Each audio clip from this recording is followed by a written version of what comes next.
अस्सलाम वालेकुम नाजरीन, वेलकम टू एमए न्यूज़। जियो 263 की मुखालिफत में हुई एक प्रेस मीट। आज 10 जून मंगल को खैरताबाद आरटीए ऑफिस के करीब गरीब ऑटो ड्राइवर्स संघर्षना समिति मेंबर्स ऑटो ड्राइवर्स पर जियो 263 के जुल्म के खिलाफ आवाज़ उठाते हुए हुकूमत पर जोर दिया कि वो इस जियो 263 को फौरी तौर पर वापस ले। आज BR अम्बेडकर ट्रांसपोर्ट भवन पर ट्रांसपोर्ट कमिश्नर से गरीब ऑटो ड्राइवर्स संघर्षना समिति मेंबर्स मुलाकात के लिए पहुंचे ताकि जियो 263 को वापस लेने का मुतालबा किया जा सके।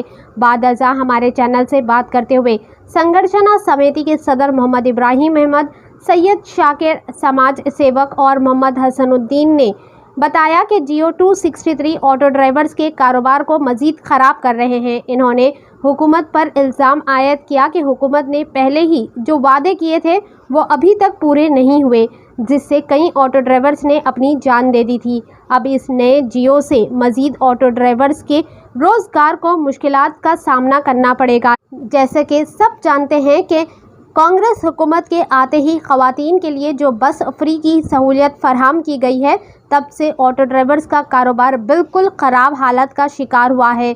इसी दौरान कई ऑटो ड्राइवर्स ने कारोबार ना होने कर्ज़ों तले बेजार होकर अपनी जान दे दी। अब इस नए जियो 263 से मज़ीद माली परेशानियों का सामना हो सकता है। इन्होंने ऑटो ड्राइवर्स के हक़ में आवाज़ उठाते हुए इन्होंने कहा कि इस जियो 263 को फौरी तौर पर वापस ना लेने की सूरत में इसके ज़िम्मेदार ट्रांसपोर्ट कमिश्नर, ट्रांसपोर्ट मिनिस्टर और CM के पास होगी। ये भी ऐलान किया गया कि जितने भी ऑटो है सभी ऑटो ड्राइवर्स अपने परिवार के साथ RTO ऑफिस के सामने धरना देंगे। इन्होंने मज़ीद कहा कि हुकूमत ऑटो ड्राइवर्स की मदद करने के बजाय उनका फ़ायदा सोचने के बजाय शोरूम वालों का फ़ायदा सोच रही है। इन्होंने ब्लैक मार्केटिंग पर भी हुकूमत को तवज्जो देकर तहकीकात करने और इसमें मुलव्वस होने पर क्रिमिनल केस बुक करने पर जोर दिया। सभी ने ऑटो ड्राइवर्स के हक़ में आवाज़ उठाते हुए जियो 263 को वापस लेने तक एहतजाज जारी रखने का ऐलान किया।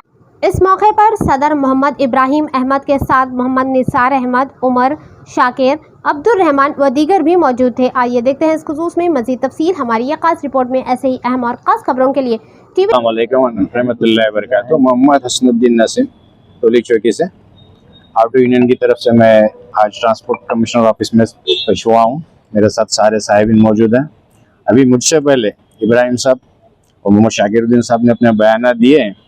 6 जून 2025 को जो ट्रांसपोर्ट डिपार्टमेंट की तरफ से जियो निकला 263, ये जियो पढ़ने के बाद ये महसूस हो रहा है कि बचपन में जो कहावत सुनी थी मरे पे 100 दूर रहे, तो ये आज वही पोजीशन हो गई है। पहले से ही ऑटो वाले मुख्तलिफ माशी और माली परेशानी में मुब्तला हैं। महालक्ष्मी स्कीम जो आई है ये ऑटो वालों की कमर पहले ही तोड़ चुकी है।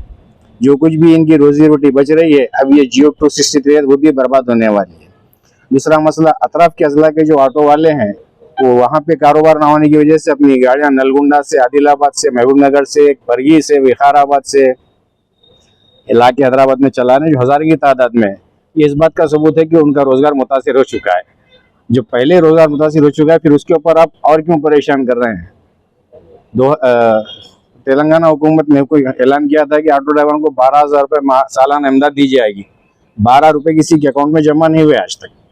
जब वही सारी पहले ऐलान किया गया ऐलानात आप मुकम्मल नहीं कर पा रहे हैं तो फिर ये नई फसाद क्यों पैदा कर रहे हैं। आपके शहर में, सिटी में चलने के लिए, पैदल चलने के लिए जगह नहीं बची। 65,000 गाड़ियाँ कहाँ चलाएंगे आप ये बताया जाए। हैदराबाद की कोई रोड ऐसी नहीं है जहाँ पे बंदा पैदल चल सके।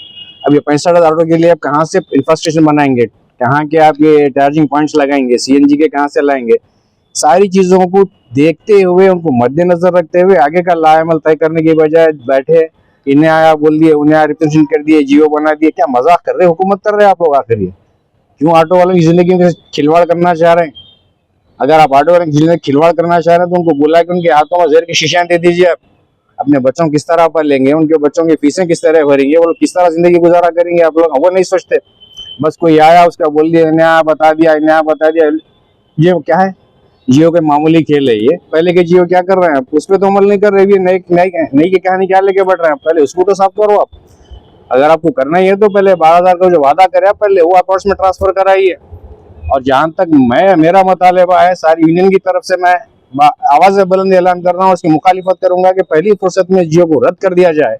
अगर ये जियो रद्द नहीं हो सकता है तो फिर उसके बाद जो भी होगा उसकी जिम्मेदारी ट्रांसपोर्ट कमिश्नर, ट्रांसपोर्ट मिनिस्टर और सीएम साहब के पास होंगी। और मैं बाज़ाब्ता ऐलान कर रहा हूँ यहाँ से, जितने ऑटोज हैं पूरे ऑटो हैदराबाद हेड ऑफिस के अंदर ट्रांसपोर्ट डिपार्टमेंट के ऑटो खड़ा कर देंगे और आरटीओ ऑफिस के सामने ऑटो वाले अपने 20 बच्चों को लेके धरने पे बैठ जाएंगे। उसकी जिम्मेदार हुकूमत होंगी।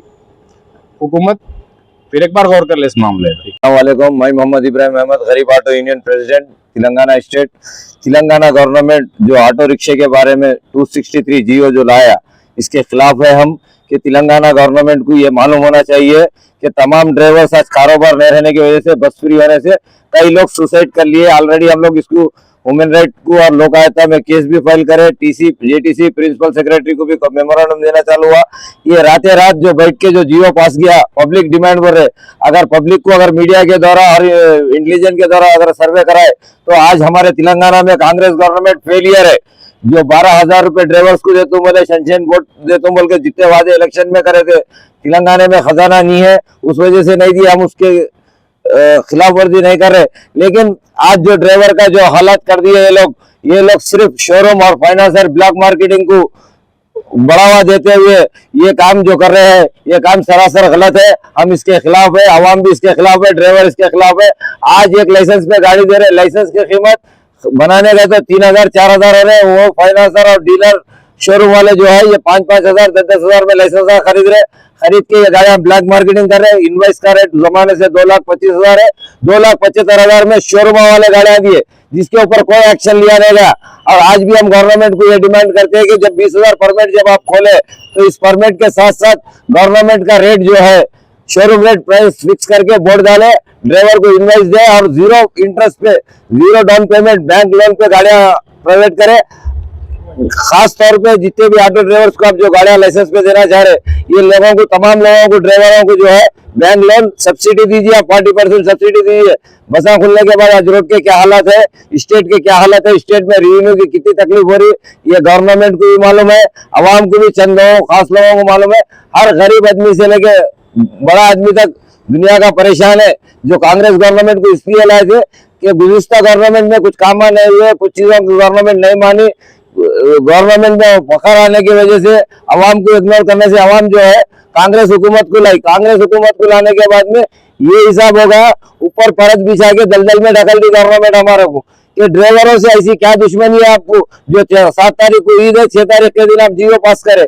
अगर पब्लिक डिमांड क्या है, इसमें कैबिनेट की मंजूरी कहाँ है, इसमें गवर्नमेंट की मंजूरी कहाँ है, सेंट्रल गवर्नमेंट की मंजूरी कहाँ है। ई व्हीकल के लिए आप लोग बोले थे, जियो जो पास करे थे 41 जियो, उस पे हम उसको ओके बोल के हम ऑलरेडी ह्यूमन राइट्स को भी जाने के बाद आज आके जेटीसी साहब से मिले, टीसी साहब मेरे यहाँ तक मीटिंग में चले गए, बोल रहे गवर्नमेंट जो काम कर रही है गलत है, सरासर इस जियो को रद्द करके कैंसिल करके इसके ऊपर इंक्वायरी करे और हर शोरूम वाले को वोट डाले। ड्राइवर भी अगर कोई गाड़ी या लाइसेंस बेच रहा है या कोई फाइनेंसर या डीलर या कोई भी स्वयं से अगर लाइसेंस किसी का खरीद रहा, उसके ऊपर क्रिमिनल केस बुक करके दोनों को रिमाइंड करे। हम इसके डॉक्यूमेंट भी गवर्नमेंट के तहत में देंगे, शोरूम में प्राइस लिस्ट फिक्स करे, बोर्ड डाले, 2,25,000 जो गाड़ी जब्त है आज और कुछ कम करके गवर्नमेंट 40% सब्सिडी में 20,000 ड्राइवर को ये 40,000 ड्राइवर को बैटरी गाड़ियां ये देना बोल के डिमांड कर रहे हैं। इलेक्ट्रिक व्हीकल में भी सेंट्रल गवर्नमेंट और स्टेट गवर्नमेंट की सब्सिडी क्या है ये देना, वरना सामने के डोर से क्या है वो तो रेट एक रहेगा, पीछे के डोर से चले जाएंगे। इसके ऊपर हम जो बात बोल रहे हैं इसको इंक्वायरी करना है तो सीबीसीआईडी और विजिलेंस को लगा के इंक्वायरी करें। हम इंक्वायरी में प्रूफ करेंगे किस तरह से ब्लैक मार्केटिंग हो रही, पैसे वाला होते जा रहा, गरीब होते जा रहा। ऑलरेडी कई ड्राइवर सुसाइड कर लिए, जिसका मेरा हर पेपर में रहने के बाद में आज कारोबार नहीं चल रहा। महालक्ष्मी स्कीम के तहत में फिर इन्हें गाड़ियां खोल के क्या कर रहे हैं भाई, ऐसा कारोबार भी लोग लड़ने के मरो बोल के भूखों के अभी भूखमरी से मरेंगे क्या। ये तो स्कूलों का परेशानी है, ईद आ गए, कारोबार नहीं है, फाइनेंस नहीं कर रहे। रिसेंटली जुबली हिल्स में 22 किराए, कुछ घर के खर्चे अखराजात नहीं बन सके, एक ड्राइवर सुसाइड कर लिया, करके 1 महीना नहीं गुजरा, ऐसे कई 30-40 ड्राइवर मर गए। इसके ऊपर कौन है, कोई यूनियन रिप्रेजेंटेशन लिया, उन्हें दिया, हम खोलते रहे तो ये कैसा होते। फिर इससे पहले भी जो रूल 2002 से जो फॉलो होते आ रहा है, इसके ऊपर क्या सर्वे किया गया, जो अनुमति नहीं है, जो परमिशन नहीं है, तो डिस्ट्रिक्ट व्हीकल्स भी 1 लाख के ऊपर गाड़ियां सिटी में चल रहे, गैर कानूनी चल रहे, उसको नजरअंदाज कर रहे हैं। उस पर ये बरम डाल के गरीब आदमी को कब तक परेशान करेंगे हुकूमत। हम हुकूमत के खिलाफ एहतजाज करते, आवाज उठाते, धरना करते, हर चीज का काम करेंगे। जिसके ऊपर जो भी होगा इसके जिम्मेदार ट्रांसपोर्ट डिपार्टमेंट और हमारे ट्रांसपोर्ट मिनिस्टर और तेलंगाना गवर्नमेंट रेवंत रेड्डी साहब इसके जिम्मेदार रहेंगे। पूरा ऑफिस